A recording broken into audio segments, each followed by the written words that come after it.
आज बात करेंगे सलार सीज फायर पार्ट 1 की। सलार देखकर कैसा लगा? मैड मैक्स फ्यूरी रोड में एक पगला कहता है ना, what a day! What a lovely day! कुछ वैसा ही लगा। ये इंडिया की अपनी मैड मैक्स है।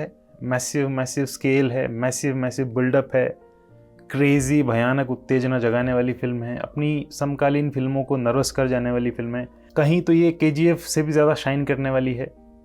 ये एक वीर विभत्स और जुगुप्सा भयानक जैसे रसों को जगाने वाली फिल्म है।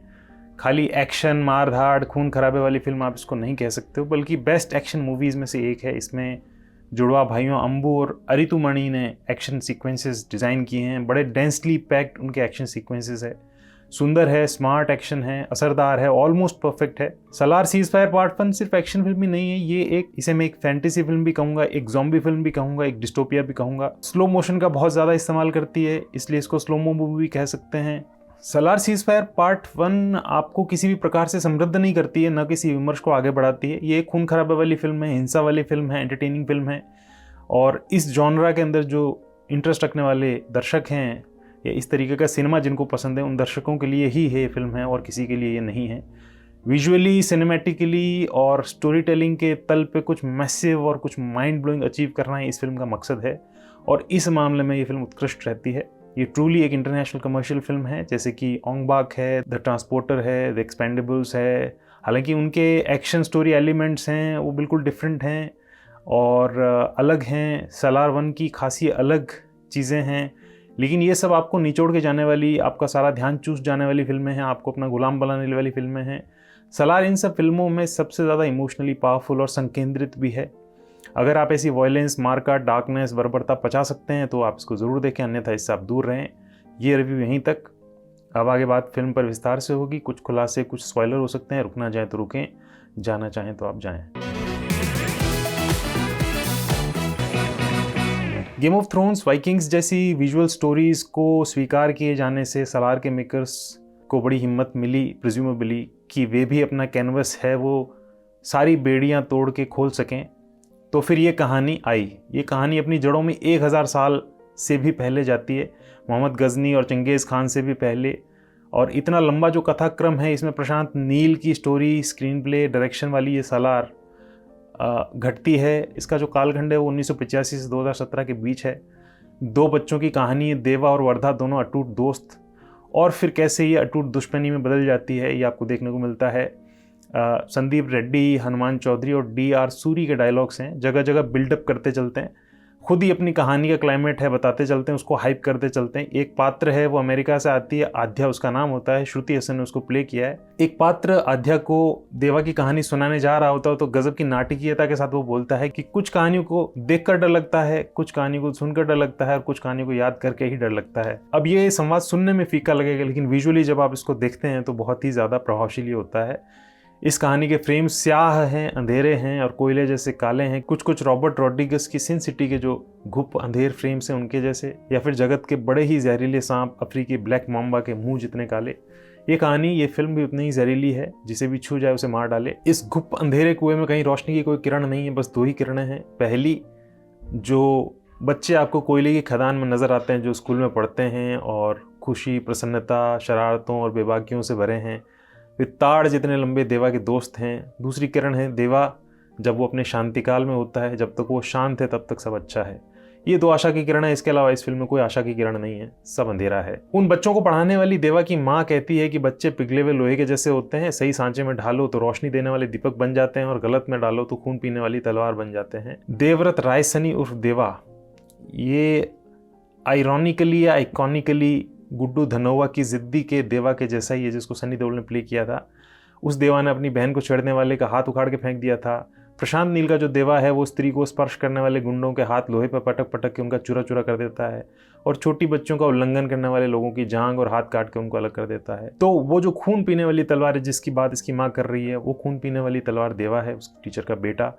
वह दूसरों के खून से स्नान करते हुए थकता नहीं है। उधम फिल्म में जो 20 से 22 मिनट का लंबा सीन होता है, वो ऐसा सीन होता है कि दर्शक तक उसको देख के थक कर गिरने को हो जाते हैं। जलियांवाला बाग मैदान में लाशों के बीच घायलों को खोजते हुए, उनको पानी पिलाते हुए, उनको ढोते हुए, बाहर लाते हुए, अस्पताल पहुंचाते हुए, फिर से वापस मैदान जाके इसी प्रक्रिया को अनंत बार दोहराते हुए ऊधम का जो कैरेक्टर है उसको जो हम देखते हैं, तो जब वो थक के गिरने को होता है तो दर्शक भी शायद थक के गिरने को हो चुका होता है, उसके घुटने दर्शक के भी जवाब दे जाते हैं।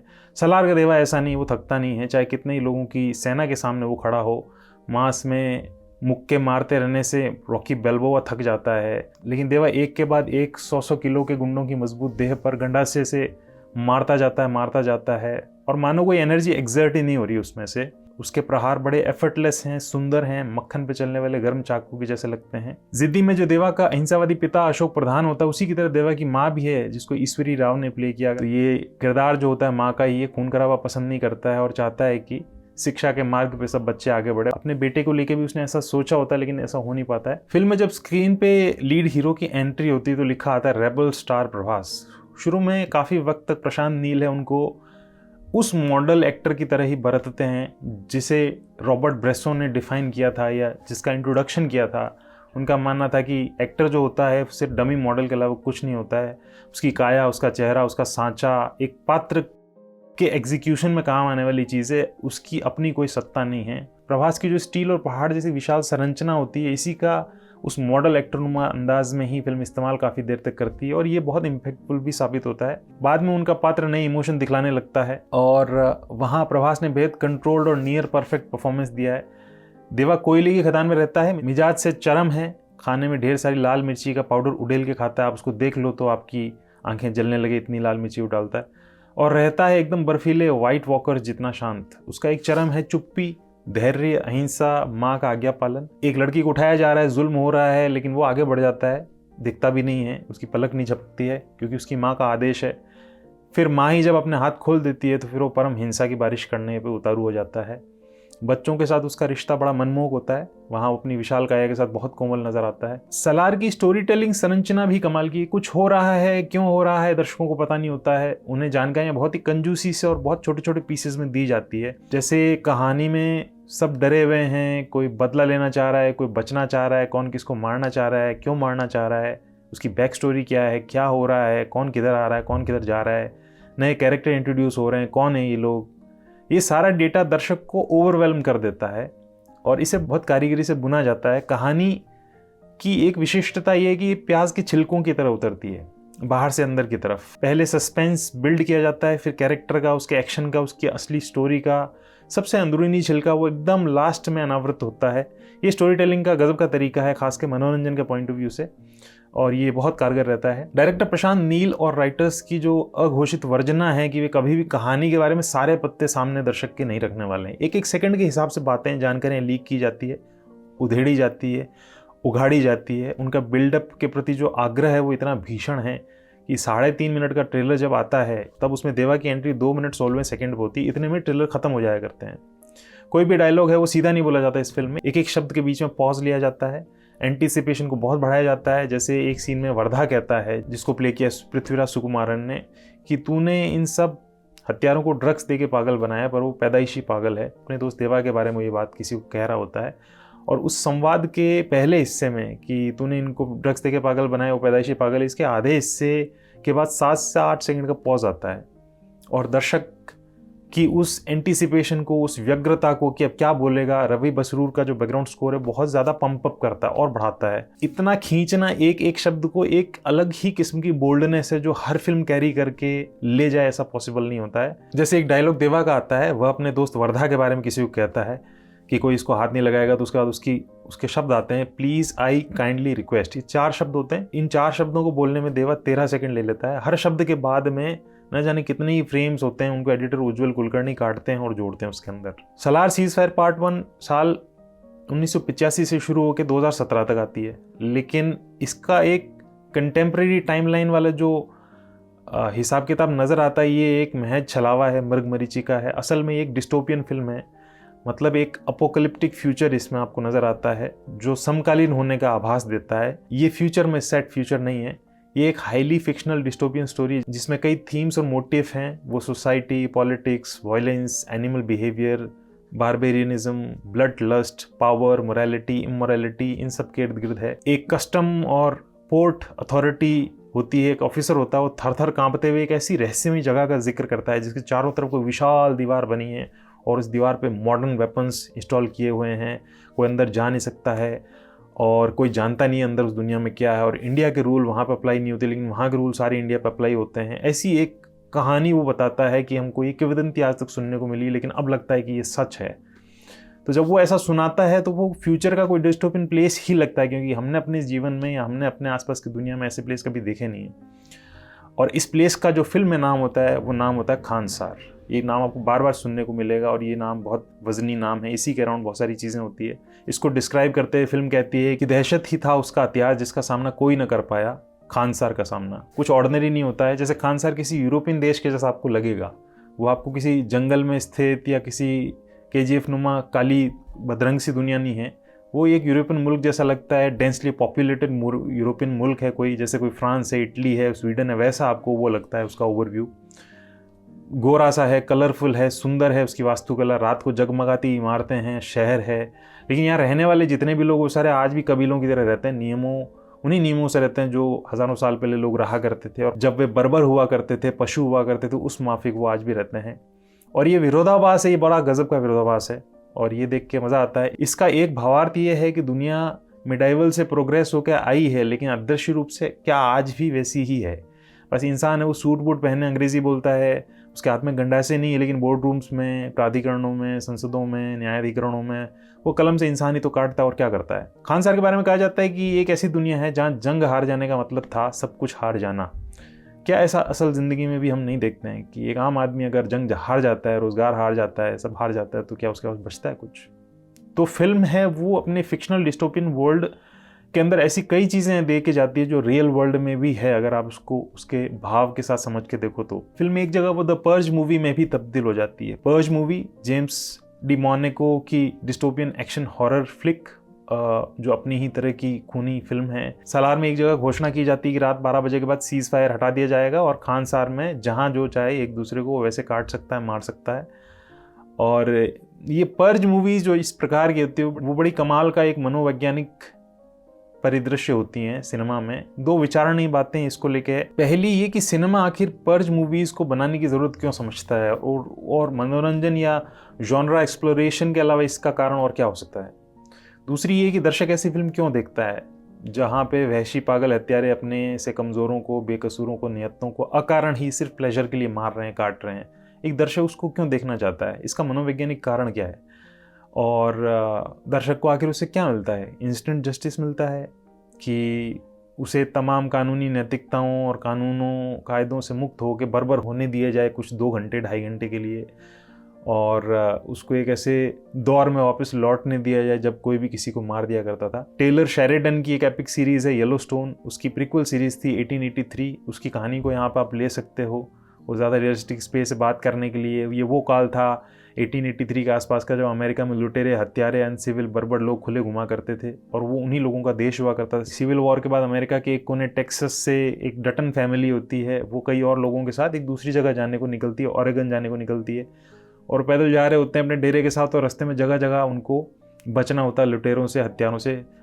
जहाँ किसी के पास पिस्टल है वो आपको मार के आपके सामान लूट सकता है, यही यहाँ का दस्तूर है इस 1883 के काल का, और ये अमेरिका की बात है और एक रियल स्टोरी है। सलार में खानसार के नियम भी कुछ ऐसे ही हैं, 1883 के माफिक हैं या द पर्ज मूवी के माफिक हैं। यहाँ पर्ज जब हो रहा होता है खानसार में तो एक character, funny character, stupid character कहता है कि मेरे में खुद वायलेंस करने की कैपेसिटी नहीं, इसलिए मैंने कुछ जंगली कुत्ते पाल रखे हैं। जंगली कुत्ते मतलब इंसान जिनको भूखा रखता है, और उनको भूखा रख के खून का प्यासा मैंने बनाया, और वो जब टूट पड़ेंगे, बोटी नोचेंगे और पचाक पचाक खून निकलेगा तो मैं ताली बजा के हंसूंगा, और बड़ा खुश होकर ये बात बोल रहा होता है। ये दर्शक के मियर स्पेक्टेटर बन के खून देखने की अभिरुचि के बारे में भी फिल्म की एक टिप्पणी में मान के चल रहा हूँ। खून से लिखी स्मार्ट मेहनतकश पोइट्री है सलार। ये भारत की मैड मैक्स है, सिर्फ उपमा में ही नहीं है, लिटरल तौर पे भी है। ये उससे खासी प्रेरित भी है। इसमें कई एलिमेंट और एक्शन सीक्वेंस है वो जॉर्ज मिलर की मैड मैक्स फिल्मों से आए हैं। सलार सीजफायर पार्ट 1 के एक सीन में गुंडे घेर लेते हैं अमेरिका से एक लड़की को, आध्या को, जिसको श्रुति हसन ने प्ले किया है, और वो गुंडे कहते हैं कि तू मेरी प्रॉपर्टी है। अब यहाँ पे याद करें मैड मैक्स फ्यूरी रोड जो 2015 में आई थी, उसमें इमॉर्टल जो का कैरेक्टर जो होता है, जो विलन होता है, I want them back, they are my property. वो अपनी गुलाम बीवियों, गुलाम पत्नियों की बातें कर रहा होता है। इसमें इम्परेटर फ्यूरोसा का जो कैरेक्टर होता है उसकी गर्दन के पीछे एक सील लगी होती है, वो भी इमॉर्टल जो की सील होती है। और सलार में भी आध्या के किरदार के हाथ में ऐसी सील लगा दी जाती है खानसार ले जाते समय उसको। तो यहाँ ये है, और बहुत सारे एलिमेंट है जो आपको मैड मैक्स से आप उनको आप कनेक्ट करके देख सकोगे। सलार के कई सीन मैजिकल बन जाते हैं। एक सीन में देवा का दोस्त वर्धा, जो जिसको पृथ्वीराज सुकुमारन ने प्ले किया है, संकट के समय में उसको बुलाने आता है। तो देवा तो जाने को तैयार है, लेकिन उसकी माँ नहीं चाहती कि वो जाए और खून खराबा करे। तो वो मना करने के लिए उनकी तरफ बढ़ रही होती है कि साइड में कोई ठक ठक की आवाज़ आती है, कोई कील ठोक रहा होता है, और बहुत ब्यूटीफुल ब्लेंड के साथ में सीन उसकी स्मृति के साथ शिफ्ट होता है उस भयावह रात में, जब देवा दरवाजे पे ज़ोर ज़ोर से कीलें ठोक के उसको बंद करा होता है पूरे दरवाजे को। अंदर माँ बैठी होती है, इसलिए क्योंकि बाहर जो कबीले के दूसरे लोग खड़े होते हैं वो उसकी इज्जत लूटने, उसको मारने के लिए आए, अपनी माँ को रक्षा करने के लिए गेट बंद के कीलें लगा रहा होता है। वो उन दोनों लोगों की ज़िंदगी की सबसे खौफनाक रात होती है। और उस रात में उसका दोस्त वर्धा आता है और अपना राजपाट का एक बहुत बड़ा हिस्सा दे के, जिसका उसको पूरी ज़िंदगी हर्जाना भुगतना पड़ता है, खामियाजा भुगतना पड़ता है, वो राजपाट का एक हिस्सा दे के उन बर्बर लोगों को भगाता है और उसकी माँ की रक्षा करता है। और एक सिर्फ नैनो सेकंड में ये सारी स्मृति उसकी माँ को आती है और तुरंत वो स्मृति वर्तमान में लौटती है, जहाँ ठक ठक की आवाज़ आ रही है साइड में। और उस क्षण में वो अपने बढ़ते हुए पैरों के साथ जो फैसला होता है कि नहीं जाना है, वो तब्दील कर लेती है और आगे जाकर अपने बेटे से बोलती है कि तू जा।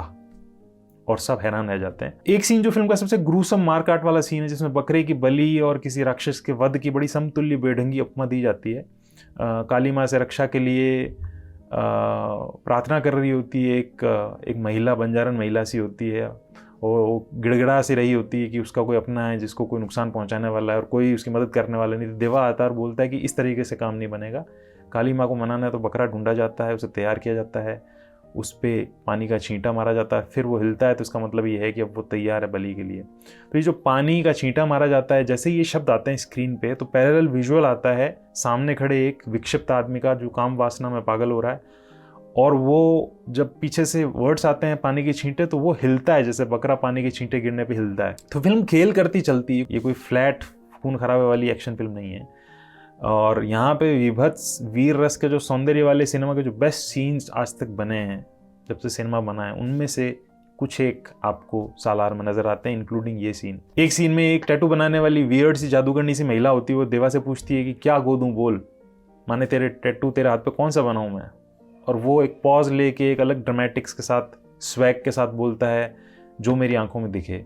और जो सीन चल रहा होता है वो इतना इम्पैक्टफुल होता है कि वो पंक्तियाँ इतनी सुंदर बन पड़ती है, तृप्त कर देती हैं। और यहाँ पे इन पंक्तियों को आप सुन रहे हैं तब आपको कैसी लग रही है, लेकिन असल में जब वो इम्प्लीमेंटेशन के साथ नजर आती है तो वीर रस की पंक्तियाँ होती है। ये जो लिखे हुए शब्द होते हैं, इनको film, cinematography, editing, sound design, direction से अलग ही लेवल और आसमान पर पहुंचा देती है। अंत में कहानी इतनी थ्रिलिंग और पेचीदा हो जाती है कि समझने के लिए श्रुति हसन का जो कैरेक्टर होता है उसको दारू पीना पड़ता है। मैड मैक्स फिल्मों के क्रिएटर जॉर्ज मिलर ने कहा था कि हम एक अराजकता भरे कैरेटिक जगत में रहते हैं, सूचनाओं की जहाँ पे अराजकता की बारिश होती रहती है, उसमें हम कुछ उसका मीनिंग ढूंढने की कोशिश करते हैं। इस बम्बार्डमेंट में कुछ डिस्टिल करके निकालने का एक जरिया होता है, वो कहानियां होती हैं और फिल्म मेकिंग होती है। ये बड़ा ही मदहोश करने वाला तरीका होता है। तो मैड मैक्स में हो सकता है खरा उतरा हो, पर सलार सीसर पार्ट 1 में इस कयास में मीनिंग ढूंढने की कोई कोशिश नहीं मिलती है। ये फिल्म किसी मीनिंग की तलाश में नहीं है, ये दो दोस्तों की कहानी है, उनकी दोस्ती और दुश्मनी की कहानी है, लेकिन थ्रू आउट वो एक ओवरवेल्म करने की कोशिश में लगी हुई फिल्म है दर्शक को आपके भीतर भावों का, कौतुक का, जिज्ञासा का, व्यग्रता का, इंस्टेंट जस्टिस का, हीरो वर्शिप का, और आपको एक फैंटेसी लैंड में ट्रांसपोर्ट कर गुजरने का तूफान पैदा करने में ये फिल्म लगी है। इस फिल्म को आप देखें और अपनी समझ बनाएं। ये बात यहीं तक। शुक्रिया।